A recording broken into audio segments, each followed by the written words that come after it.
Okay. All right, so sketch. So the quiz you take will be formatted similar to this, but it will not have these exact questions. So it is important that you are able to look at the equation and draw the graph. So L on X, do you know what that looks like? Air draw it. Let's see the front. Let's see it. It has an asymptote at x equals 0. It has an intercept at 1, 0, and it goes out, well, it hits that point, goes out like that. That is the logarithmic function. If you do not know that, by quiz day, you better. All right, what's B? The reciprocal function. So the reciprocal function has asymptotes at y equals 0, x equals 0, and then it is the hyperbola shape. That's your reciprocal function. C, anybody who misses C needs to be smacked. What's C? That's your parabola. That's a parabola. Now be careful when you draw your parabola that it has a definite curvature, because that same shape is the absolute value, but it is a V, right? Pardon the interruption. Is Oliver Burley in the classroom? He is. We can send him to student services real quick. Okay. Thank you. Run down there, Oliver. All right.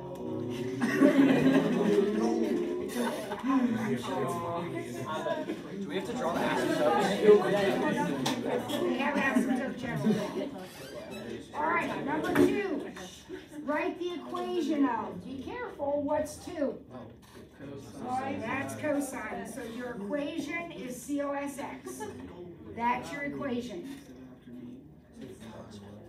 What about B?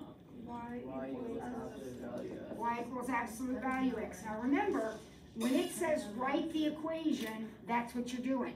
If you write absolute value, I will probably give you half credit, but to get full credit, you got to do what it says. Write the equation. All right, what's C? Yep, already did that one. This was kind of not a good quiz because we already did that one. Okay? Now, without using any of the functions that we've already used, name, underline, name a BFF that has an asymptote at y equals 0. But you cannot use any that we've already used. So you've got to think about all of your BFFs.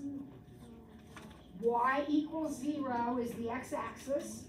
Oh, cosine. Cosine doesn't have any, well, cosine's on your paper. It doesn't have any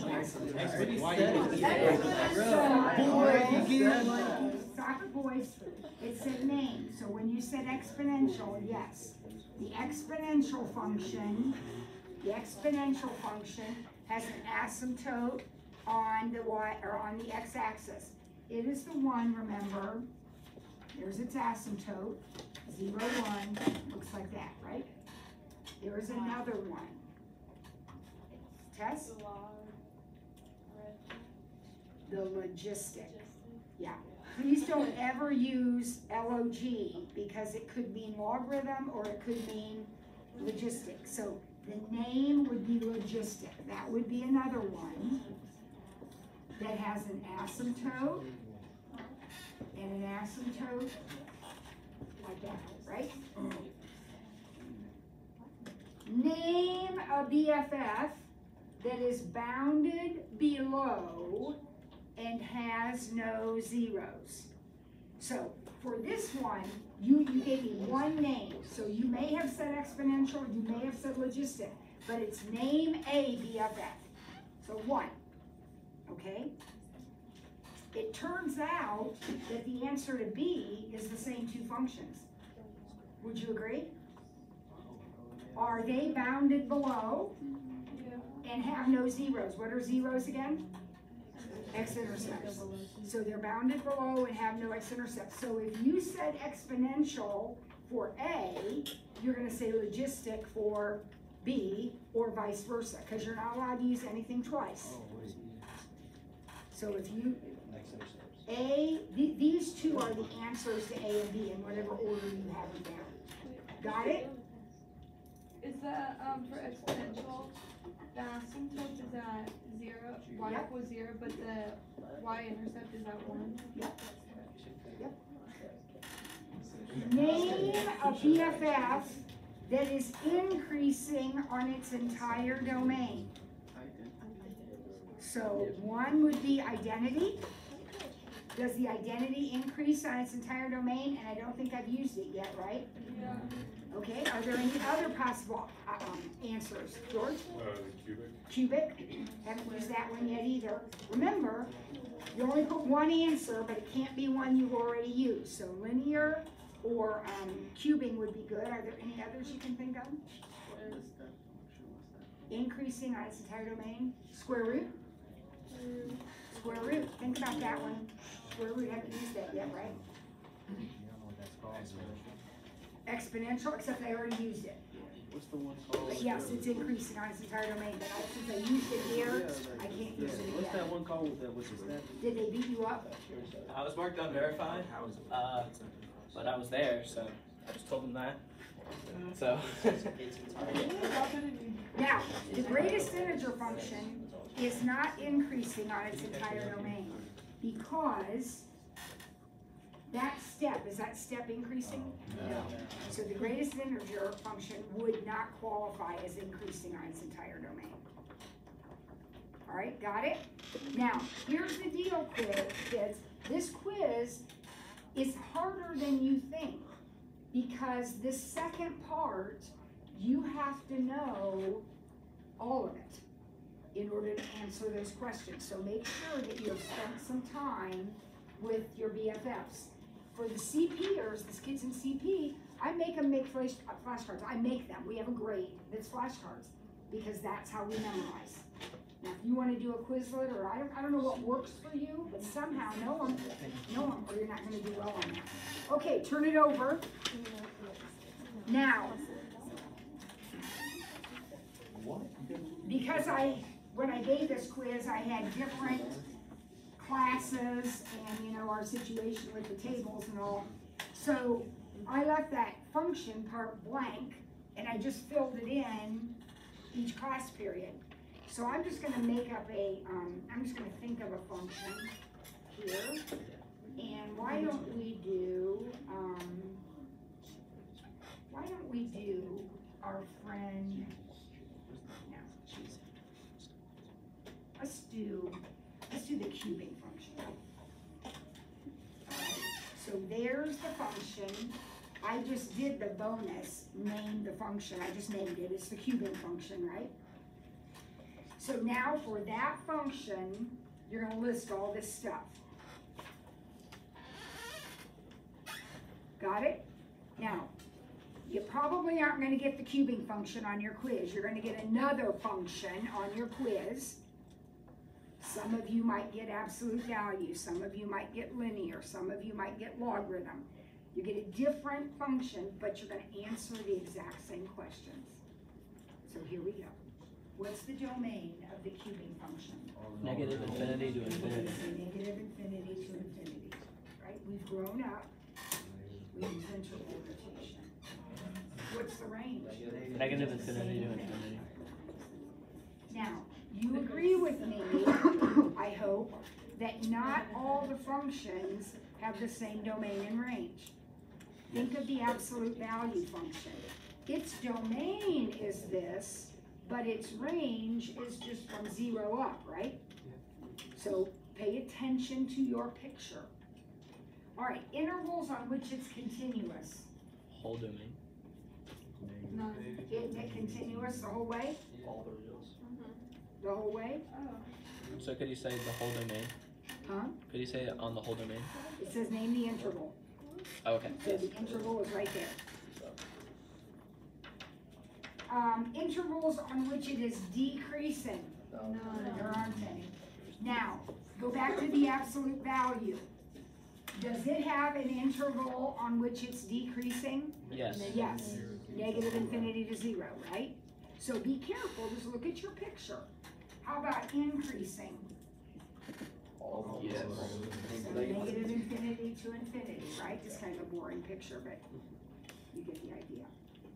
Symmetry about the x-axis, y-axis, origin, and y equals x. So we're thinking about what symmetry this has. If you are really, intuitive and you can eyeball it, and I've drawn a somewhat decent picture, you can just tell maybe by looking. If not, remember you have your tests. For x-axis, we change the sign on y. For y-axis, we change the sign on x. For origin, we change the sign on both. And for identity, y equals x, we switch the variables. So just a quick listing of that shows you that this is the only one that gives you the same equation back again. So this has symmetry about the origin, and symmetry about the origin makes it odd, right? It's an odd one. That wasn't a question, but just FYI. Which one makes it even again? Y-axis. Okay, now for boundedness, remember, we can be bounded above, so we can have a ceiling, or we can be bounded below, have a floor, or we can have both and be considered bounded. So what is this one? It's not bounded at all. Not bounded at all. Go back to my friend, the absolute value. Bounded below. At y equals 0. Remember, boundedness is an up and down thing, ceiling, floor. So you give a y value to describe boundedness. Bounded below at y equals 0. Right? Okay. This one is unbounded. Not applicable. Local, absolute, extrema, and by be specific, I mean relative max, relative min, absolute min. You can use the word local instead of relative if you wish. So local max or absolute max. So what about this picture? None. There are no extrema. Go back to the absolute value. What does the absolute value have? It has an absolute minimum at 0, 0. Now, if you said it has an absolute and local, that would be fine. It has to be absolute, but obviously it's also local, if you want to include that. All right, horizontal asymptote.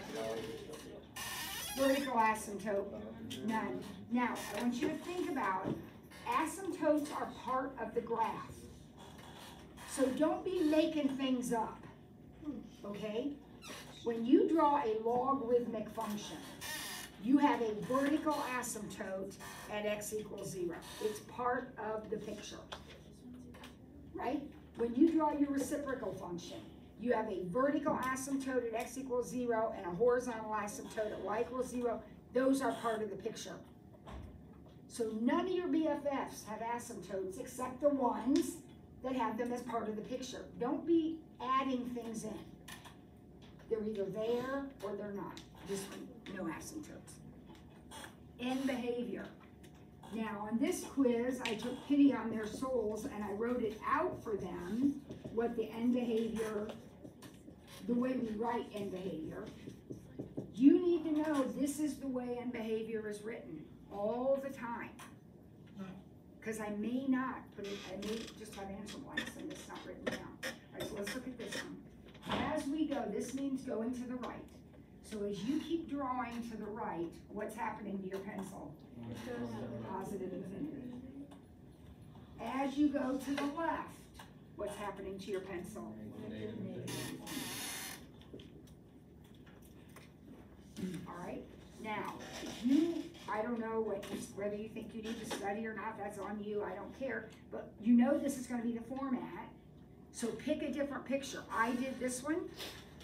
Pick a different picture and make sure you can answer those questions. We have office hours tomorrow. We have office hours on Monday. So if you have done that and you have a question, Ms. Fleur, I'm not sure I have my continuity. Okay, we'll look at it and we'll decide. Okay? but I'm telling you exactly what this quiz is going to look like, and there's a lot to know. Okay, test 1. Like the top of the hills that you want to go. So how would you do it? This one isn't. We said 0, 0 for the absolute value function. Oh, so soon as There's none. This picture has no extremes. Nope, 0, 0 was for our absolute value function. This picture has no extrema.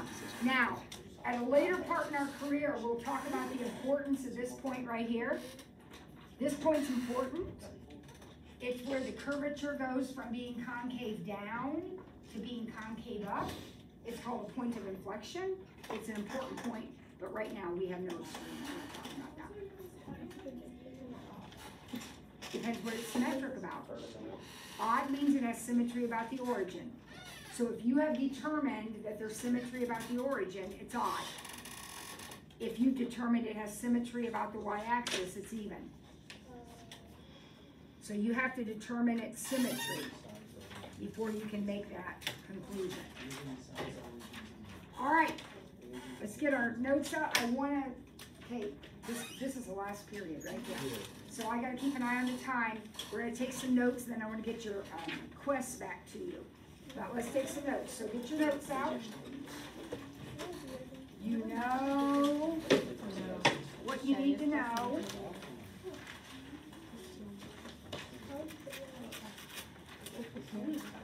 No, there's so hard. Like, there's like swishy when you walk. And I felt very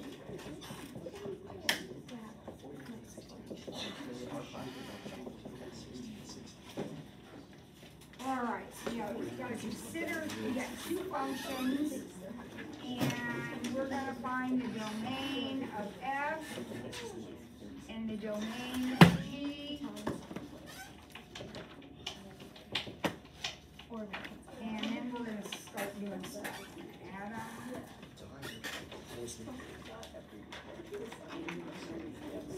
Okay, all right.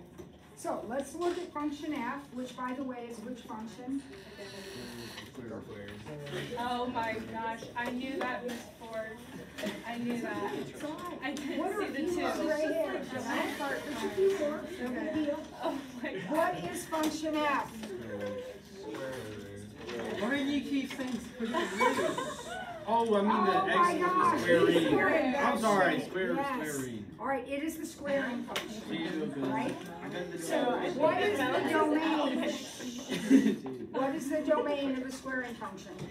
Negative infinity to So infinity. we're gonna write that, negative infinity to infinity. That's our domain. Now, G is a translation, a moved square root function, right?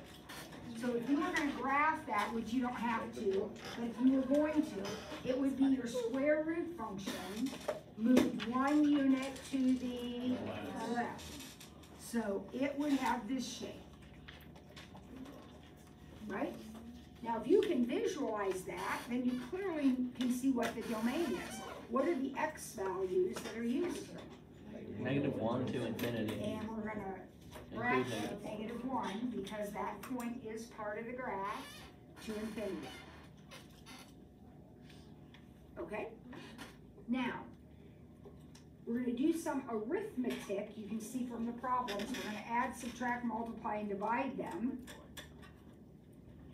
And after we figure out what that equation will look like when I add them, I'm going to figure out what the domain of that is.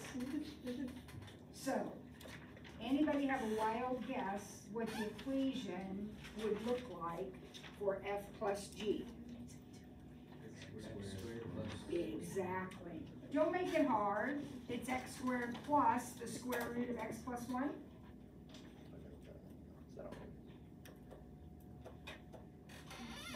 Now, that, I don't know what that shape is. That's going to be some kind of weird picture. But what's its domain? All the rails.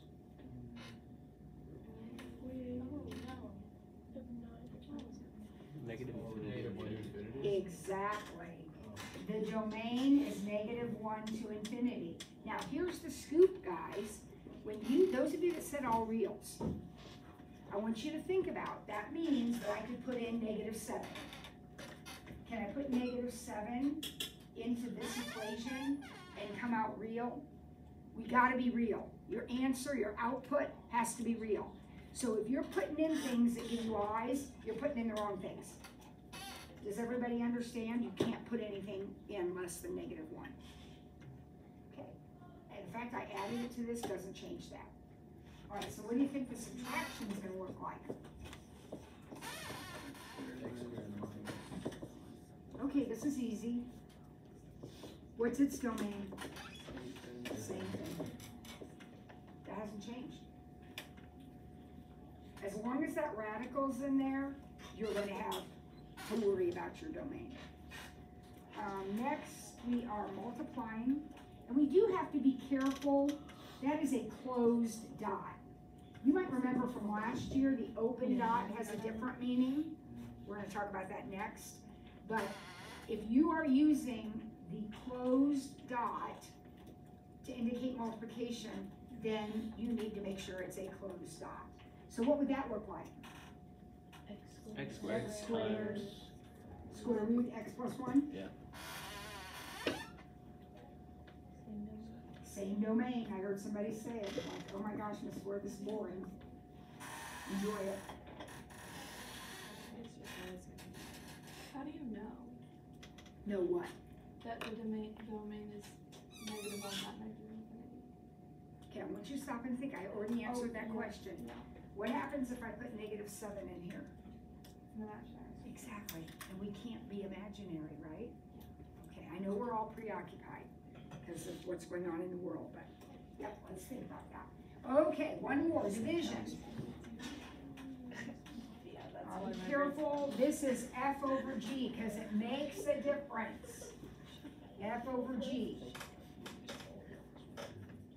So what will that look like? X squared over x plus 1? Don't we have to multiply it? No, we can read it like this. It's okay. I want you to tell me something now about this. You can't divide by Does it 0. have the same domain? No.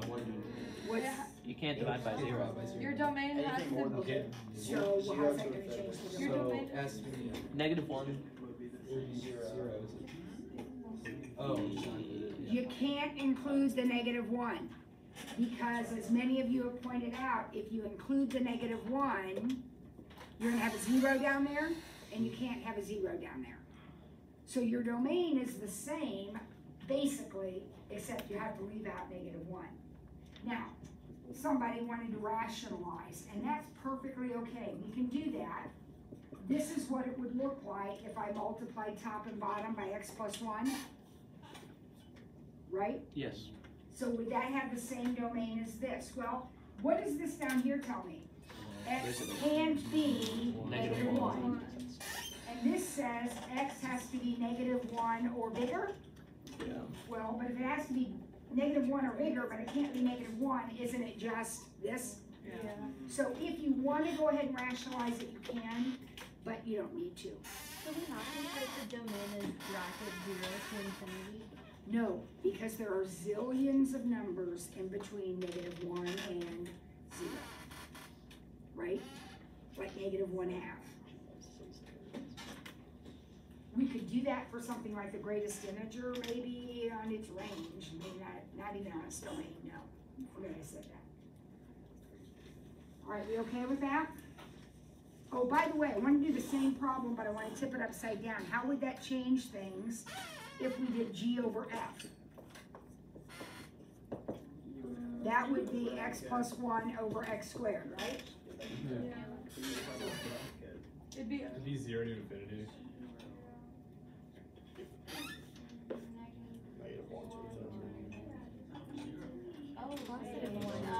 there would be -1 to 0.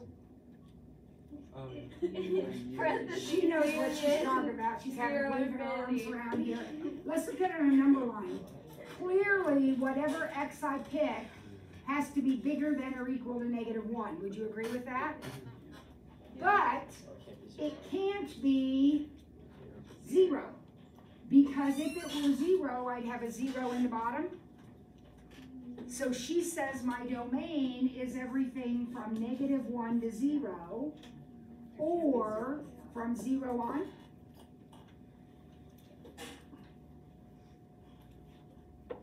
Everybody got that? I use a number line. It helps me. You don't have to, but it helps me see what's included and what's not. Wouldn't that mean there's an asymptote at 0? Yes, yes. This picture is going to have a vertical asymptote at 0. Absolutely. Yeah. Let's get our graphers out. Let's go ahead and graph that just so you get a feel for what that looks like. You will see the domain reflected as we indicated, and you will see Marin's asymptote. I just use a standard window, but I really don't care what you use. Did you buy your ticket? My what? No one cares. We're not buying tickets now. We're doing now. I'm buying a ticket to go to London. Do they have to the-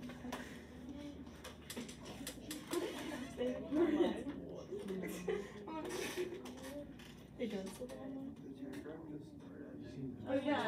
Are we plugging? Okay. You're plugging in this equation right here. Now,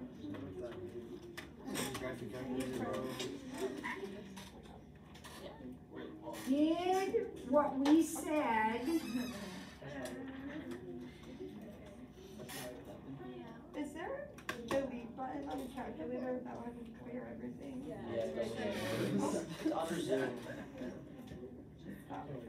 did you get a picture? I'm not there yet. Yeah. Did you get a picture that kind of looks like that? Now, it absolutely starts right here. This is not an asymptote going out. That's what we predicted, because you can't have a number less than -1. So the curve actually starts at -1. This is all empty. Empty space, nothing out there. And then you've got Marin's asymptote here. And then you've got, looks like a piece of a reciprocal function or something. Oh, by the way, does having something that looks like a piece of the reciprocal function make sense in light of the problem? Yes. Yes, because it's 1 over x. Well, it's more than that, but it's over x. So we're getting that kind of a shape. All right, okay.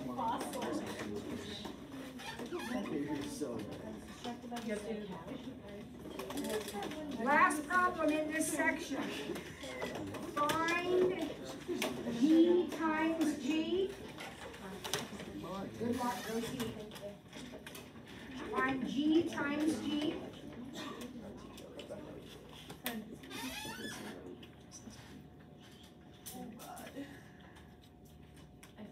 So what would G times G be? X plus 1.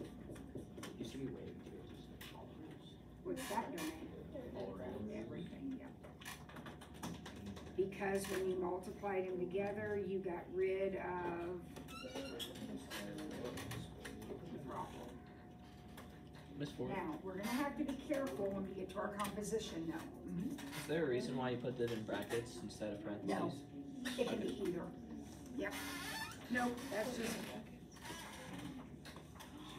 Everything else is parentheses. mixing it up a little bit. Yeah. So Oliver, same thing. Now I'm going to talk about the composition of functions, and this would be when I do f of g. So I'm actually going to apply 2 functions, one at a time. So I'm going to, let's say I got a g function, so I do g of 3, and I get an answer like 7. Then I take that 7 and plug it into f. So f of g means do the g, take that answer and plug it into f. That notation can be written different ways. Notice, I got the brackets and parentheses thing, I got the open circle, and then I have just fg. Those all mean f of g. And f of g means G first. It's one of the few times that we work backwards, but we do this when we have composition. So, let's get this next, let's get number 3 done, and then I'll hand your test back. We're getting number 3 done. Alright, so here are my 2 functions, just randomly made up functions. Sydney, dear, you okay? Yeah, okay. We're gonna find f of g of 3. Now, we work from the number back, so we're gonna put 3 into g. What is g of 3? 5. 2. 5.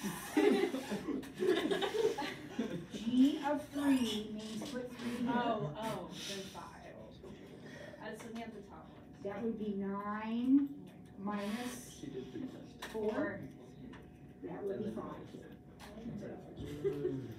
Even if you put it in the top one, it's still not 2, so I'm not sure. No, I was looking all the way up there. It must have been 3 Oh, times she was 2. on the wrong, yeah. Alright, so G of 3 is 5. Then I take that 5 and plug it into F. And F of 5 is, I hesitate to ask. Yes, good job, 16. And that's the answer to the problem. Remember doing that last year? It's called composition of additions. But I remember.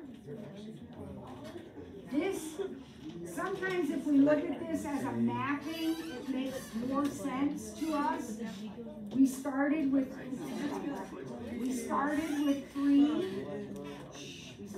3, put it into G and got a 5, then took that 5 and put it into F and got 16. Notice that this ball is really double duty. This ball is the output of G, so it's the range of G, but it's the domain of F. This ordered pair is 3, 5, and this ordered pair is 5, 16. So the range of the first function is the domain of the second function, right? All right. How about the other order? What will it be if we do G of F? You guys are acting like it's Fridays, not even Fridays. It feels like it is, Yeah. Well, I know, you don't have math tomorrow, so why even come to school? That's my feeling, but you need to come to school. All right.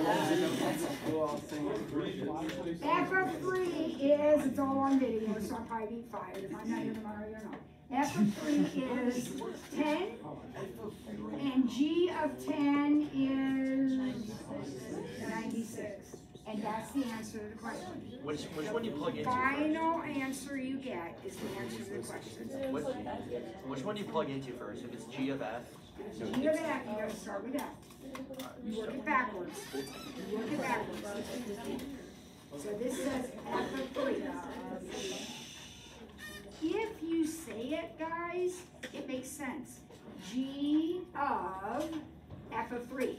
So you find F of 3 and then do G of that number. How would you write your final answer? As 96, well, you would say right here. Okay. All right, F of F. Don't be confused just because they're the same letter, you do exactly the same thing. So F of F means find F of 3, which is 10. And then find F of 10, which is 31. So that answer is 31. No problem. G of F of X. So we're finding G of F of X. Now, remember, for the problem we just did, we found F of 3. We did this right here, and we took that answer and plugged it into F, right? So what's F of X? 10. 3x plus 1. So we're going to take that answer and plug it into G. So the answer you got for the first function goes into the second function. So our answer, F of X, is 3x plus 1. So now take that 3x plus 1 and put it into the G function. So that will be 3x plus 1 squared minus 4. Yep. Yep. So then we can FOIL that out. And collect like terms. And then there's our final answer. Can you take a 3 out? You take a 3 out where? You could take a 3 out. Okay, Or is that just on that equation? so Peter's question is, okay, this is what we got, right? Are we all here? His question is, can I factor a 3 out? And the answer is yes. Obviously, you can factor a 3 out. But you can't do any, don't think you can get rid of that 3. This isn't an equation set equal to 0. This is an expression. So if you want to factor it, go ahead, but then it looks like this. I wouldn't even factor it. There's no point in factoring it unless you could cancel it. It gives you more of a satisfaction. Then go ahead, get satisfied. Go ahead. Go ahead. All right.